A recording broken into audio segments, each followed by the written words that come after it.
¿Sabes qué hora es ahora mismo? Claro que sí.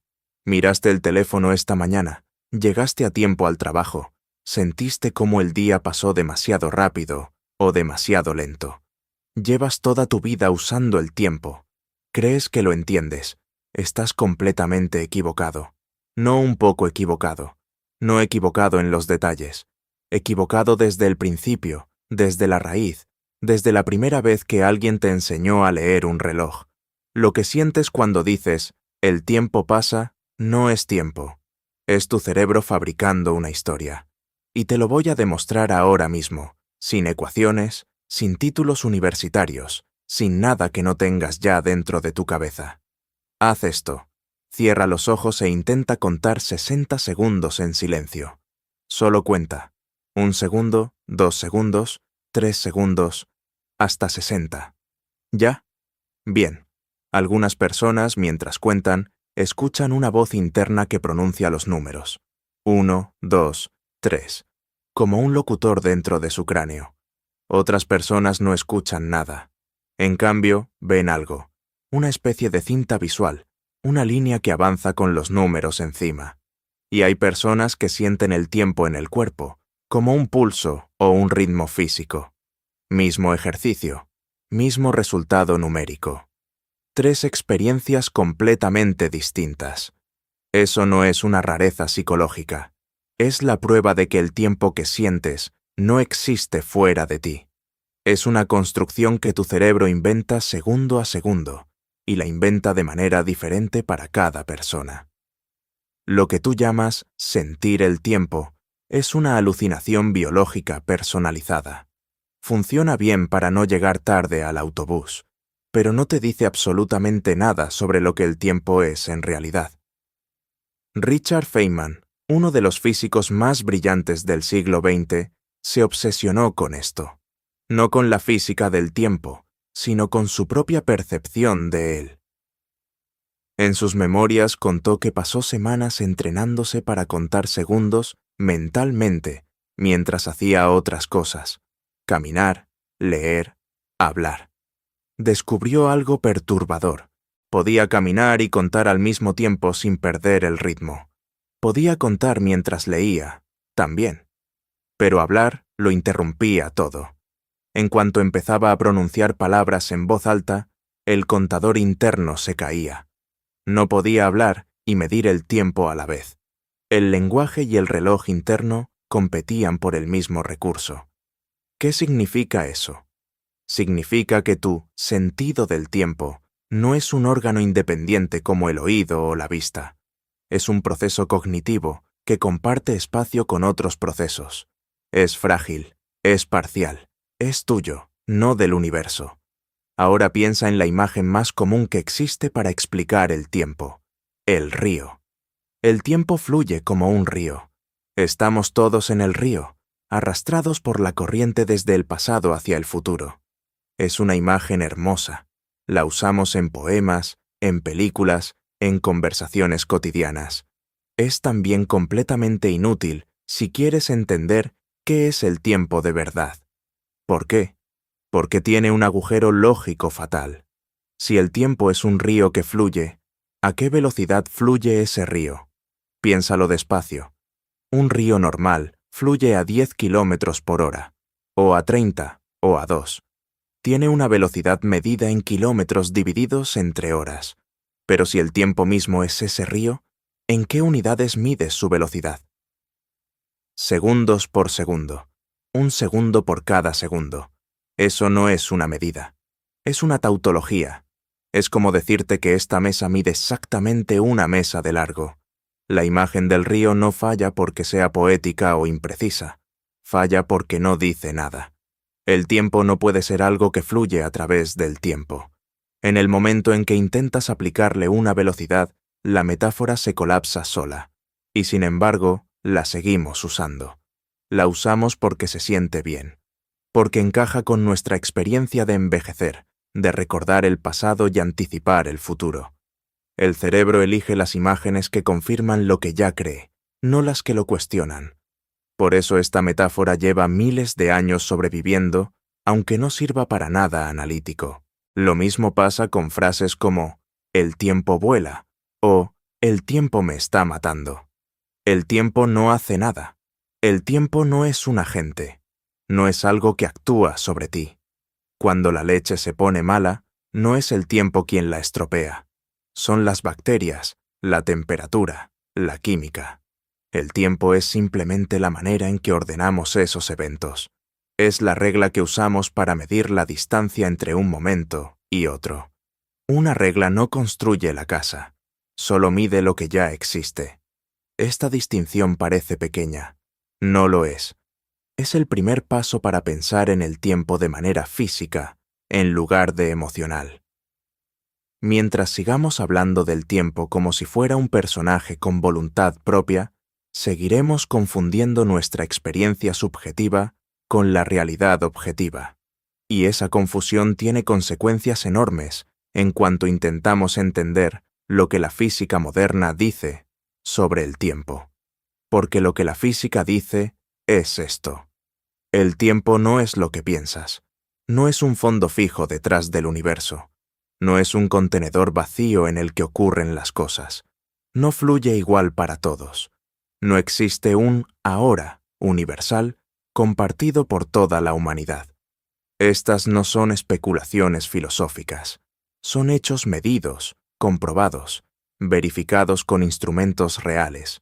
Los satélites GPS que usas para llegar a un sitio nuevo, este fin de semana, dependen de correcciones basadas en estos hechos.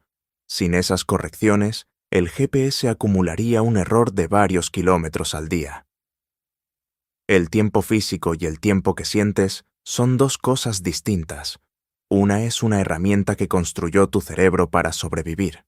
La otra es una dimensión del universo con propiedades que llevan décadas sorprendiendo a los físicos. Para hablar de la segunda, hay que soltar la primera. Eso es lo que vamos a hacer a partir de ahora. Bien. Ya tiramos el río por la ventana. Ya sabemos que lo que sientes no es lo que mides. Ahora viene la pregunta real. Si el tiempo no es un río que fluye, ¿qué es? La respuesta más honesta que tenemos hoy es esta. El tiempo es una manera de ordenar eventos. Eso suena decepcionante. Suena a que estamos reduciendo algo grandioso a algo burocrático. Pero quédate un momento con esa idea, porque tiene una consecuencia que lo cambia todo. Imagina una baraja de cartas sobre una mesa. 52 cartas, boca arriba, en un orden determinado. El as de espadas primero, luego el 2, luego el 3. Las cartas no se mueven. No hay nada que fluya. Y sin embargo, existe un orden. Ese orden es una propiedad real de cómo están dispuestas las cartas. No una ilusión, no un sentimiento. Puedes señalarlo, medirlo, describirlo. El tiempo funciona así. Los eventos del universo tienen un orden. Ese orden es medible, real, físico. Pero el orden no requiere que haya algo fluyendo. La baraja no necesita un viento que sople las cartas de izquierda a derecha para que el orden exista. El orden ya está ahí, en la estructura. Ahora destruyamos algo que aprendiste en el colegio. Isaac Newton, hace más de 300 años, construyó la física más exitosa que había existido hasta ese momento. Funcionaba para los planetas, para las mareas, para las manzanas que caen. Y en el centro de esa física había una idea sobre el tiempo que Newton nunca cuestionó, porque parecía tan obvia que ni hacía falta decirla. El tiempo es un contenedor vacío, un fondo neutro, un escenario que existiría aunque no hubiera nada en el universo. El tiempo simplemente dicta, solo, eterno, igual para todos, en todas partes, siempre. Es una idea hermosa en su simplicidad. También es falsa. Aquí viene la prueba más sencilla de que Newton estaba equivocado en este punto. Si no hay nada en el universo, si no hay materia, ni energía, ni ningún evento que ocurra, ¿tiene sentido hablar de tiempo? ¿Qué distinguiría un segundo del siguiente si no cambia absolutamente nada? No hay respuesta. Si nada cambia, el tiempo se detiene. No porque algo lo frene, sino porque el tiempo es el cambio. No existe el tiempo sin eventos. No existe el escenario sin obra. Dicho de otra manera, el tiempo no es la silla en la que el universo se sienta. Es la manera en que describes cómo el universo se mueve. Y aquí entra Albert Einstein con una idea que lleva más de 100 años verificada y que todavía hoy, cuando la entiendes de verdad, te deja sin palabras. Imagina una hoja de papel plana. En esa hoja hay un coche pequeño. Ese coche puede moverse en dos direcciones, hacia arriba, hacia abajo, hacia los lados. Tiene cierta velocidad total disponible, digamos 100 kilómetros por hora. Si el coche va todo recto hacia el norte, usa esos 100 kilómetros por hora en esa dirección. Si gira y empieza a ir hacia el este también, divide su velocidad entre las dos direcciones. No puede ir a 100 en el norte y a 100 en el este al mismo tiempo. La velocidad total siempre se reparte. Ahora saca el papel y añade una tercera dimensión, el tiempo. Cada objeto del universo se mueve constantemente a través del espacio y del tiempo, y tiene una velocidad total que siempre es la misma, la velocidad de la luz. Siempre, sin excepción. Tú, ahora mismo, estás usando casi toda esa velocidad moviéndote a través del tiempo, porque te mueves muy despacio a través del espacio. Pero si empiezas a moverte muy rápido en el espacio, gastas parte de esa velocidad total en el espacio, y te queda menos para el tiempo. Resultado, tu tiempo se ralentiza. Esto no es una metáfora, es lo que ocurre físicamente. Un fotón de luz se mueve a la máxima velocidad posible a través del espacio. Usa el 100% de su velocidad en el espacio. No le queda nada para el tiempo. Para un fotón, el tiempo no pasa. En el momento en que un fotón nace en el interior del Sol y en el momento en que llega a tu ojo 8 minutos después, para él no hay diferencia. No hubo espera. No hubo duración. El tiempo, para una partícula de luz, no existe. ¿Y para ti? Tú te mueves lentísimo comparado con la luz. Usas casi nada de tu velocidad en el espacio. Por eso sientes que el tiempo pasa tan rápido y tan constante. Eres casi estático en el espacio, y eso significa que casi toda tu velocidad va al tiempo. Estás cayendo a través del tiempo a casi la velocidad de la luz, y ni te das cuenta. Si subieras a una nave y viajaras a una velocidad cercana a la de la luz durante lo que para ti serían 10 años, volverías a la Tierra y habrían pasado décadas. No porque algo raro le pasara a tu reloj, sino porque el tiempo pasó de verdad más despacio para ti. Tus células envejecieron menos. Tu cerebro procesó menos segundos. No es un truco, es la geometría del universo. Ahora, esto ya se midió. No en naves espaciales, sino en satélites.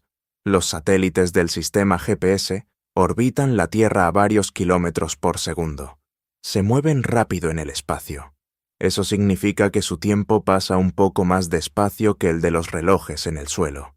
Además, están más lejos de la gravedad de la Tierra, lo que tiene otro efecto sobre el tiempo que Einstein también predijo. Menos gravedad, tiempo más rápido. Los dos efectos combinados producen un desfase de varios microsegundos al día entre los relojes del satélite y los relojes en tierra. Varios microsegundos suena pequeño. No lo es. Si los ingenieros no corrigieran ese desfase constantemente, el GPS acumularía un error de más de 10 kilómetros por día. La próxima vez que uses el GPS para encontrar una calle, recuerda que ese aparato funciona porque la relatividad de Einstein es verdad. El tiempo no es igual para todos. No es un fondo fijo. Depende de dónde estás y de cómo te mueves. Eso no es filosofía. Es ingeniería. Es el GPS en tu bolsillo. Feynman entendió todo esto y fue más lejos. En sus diagramas para describir cómo interactúan las partículas subatómicas, introdujo algo que todavía hoy incomoda a mucha gente. Partículas moviéndose hacia atrás en el tiempo. no como imagen poética, como herramienta matemática real que da resultados correctos y verificables. En la física cuántica, la dirección del tiempo en ciertas ecuaciones es intercambiable. Adelante o atrás, la matemática funciona igual, y los experimentos confirman las predicciones. Lo que eso implica sobre la naturaleza del tiempo es algo con lo que los físicos llevan décadas discutiendo. Pero el hecho está ahí. El tiempo, a escala cuántica, no tiene una dirección obligatoria grabada en la naturaleza.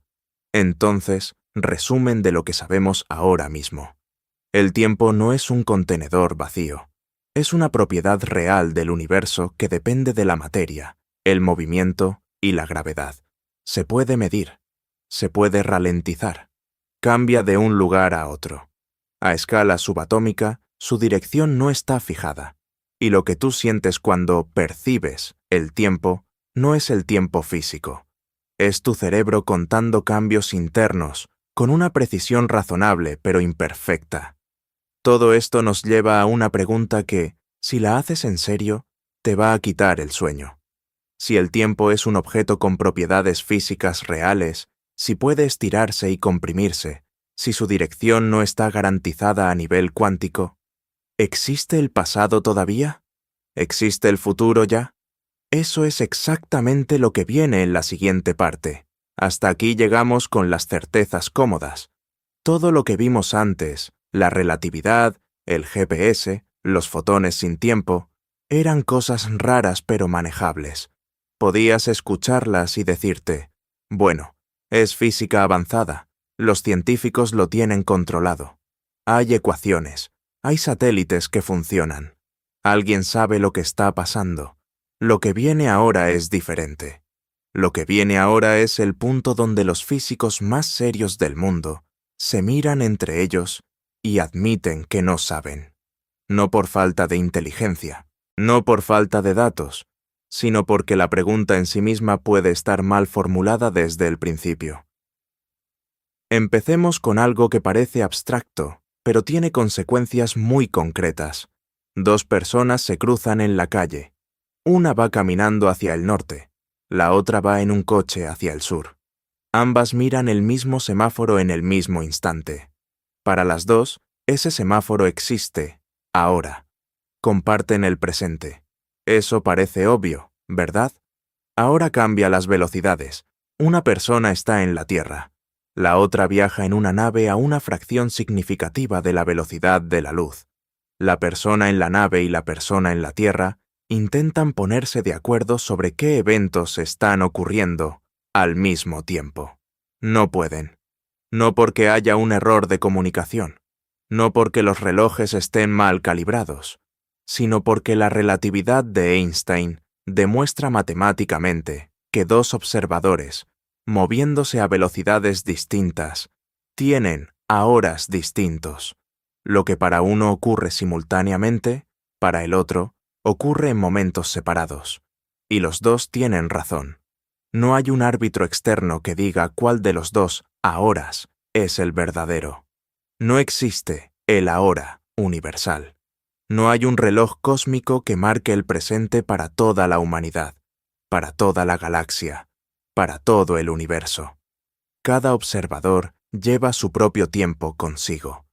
Esto tiene una consecuencia filosófica que muchos físicos aceptan y que resulta bastante difícil de digerir. Si no existe un ahora universal, entonces la distinción entre pasado, presente y futuro no es una propiedad del universo. Es una propiedad de tu posición y tu velocidad. Y si el pasado y el futuro no son antes y después, en un sentido absoluto, sino simplemente otras coordenadas en la geometría del universo, entonces el pasado no desapareció. Sigue ahí. Y el futuro no está pendiente de ocurrir. Ya existe. Esto se llama el universo bloque. La idea es la siguiente. Piensa en una película grabada en una cinta física. La cinta existe completa. Todos los fotogramas están ahí, del primero al último, simultáneamente.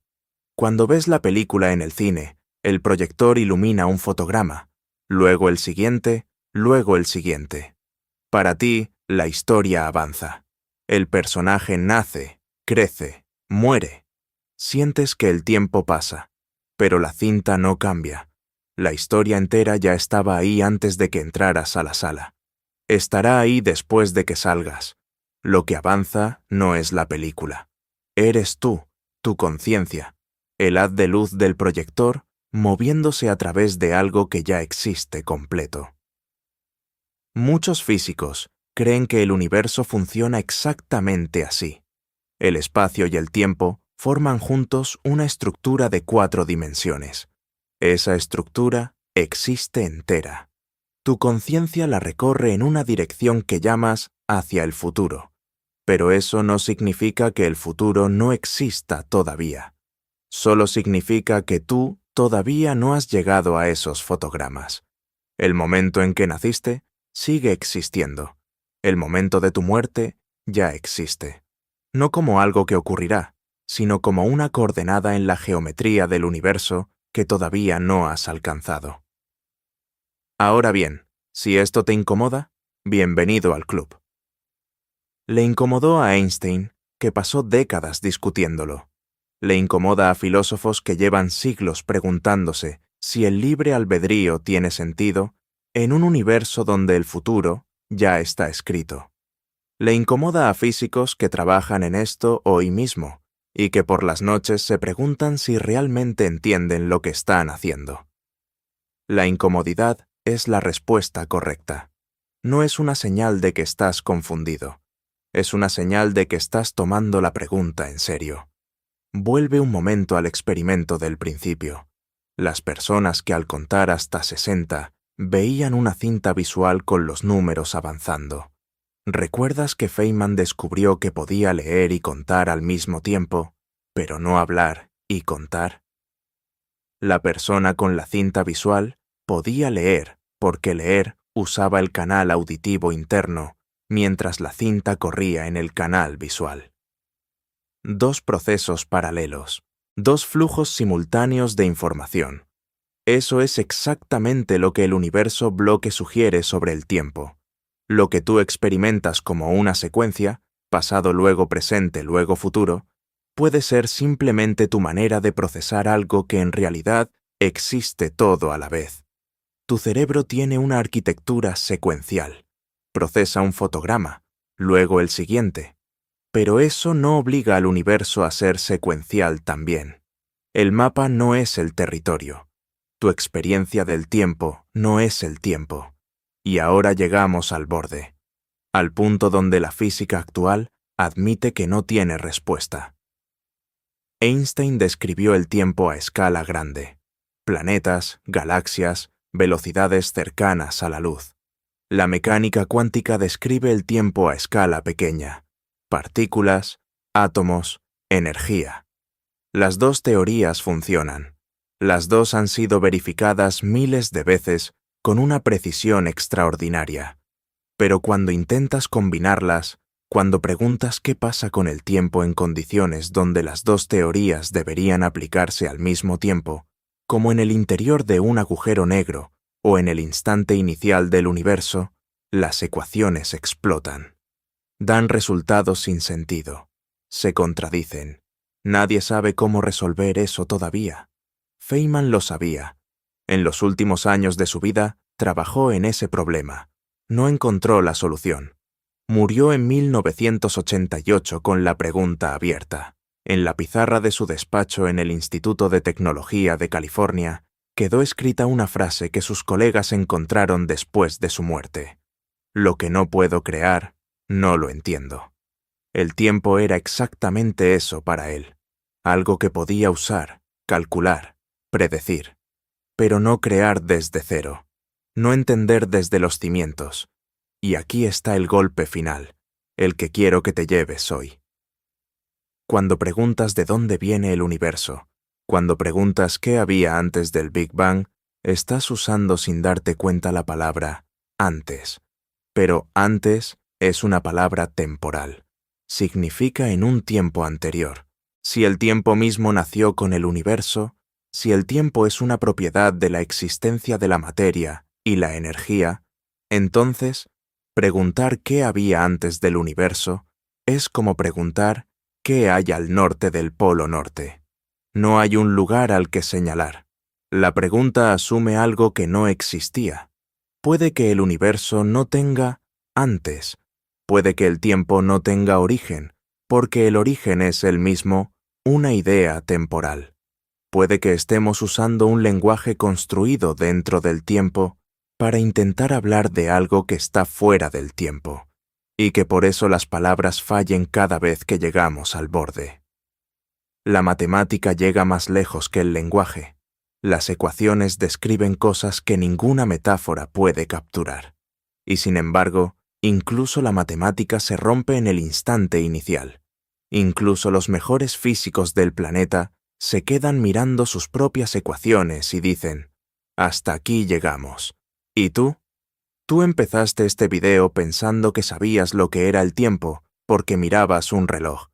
Ahora sabes que lo que sentías era una alucinación personal, que el tiempo físico se dobla, se estira, varía de un lugar a otro, que no existe un ahora universal, que el pasado puede seguir existiendo como una coordenada en la geometría del cosmos, que la pregunta más grande de todas, el origen del tiempo mismo, posiblemente no tiene respuesta porque la pregunta está mal hecha.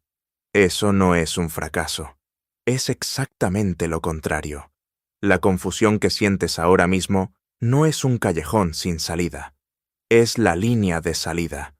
Es el punto donde termina la comodidad de creer que entiendes algo y empieza el trabajo real de pensarlo de verdad. Los mejores científicos de la historia no llegaron donde llegaron porque tenían respuestas. Llegaron porque aprendieron a hacerse preguntas más grandes que ellos mismos. El tiempo es un espejo. Lo que ves cuando lo miras no es el universo. Eres tú, los límites de tu cerebro, la arquitectura de tu percepción, el tamaño de las preguntas que eres capaz de tolerar sin cerrar los ojos. Hazte preguntas más grandes.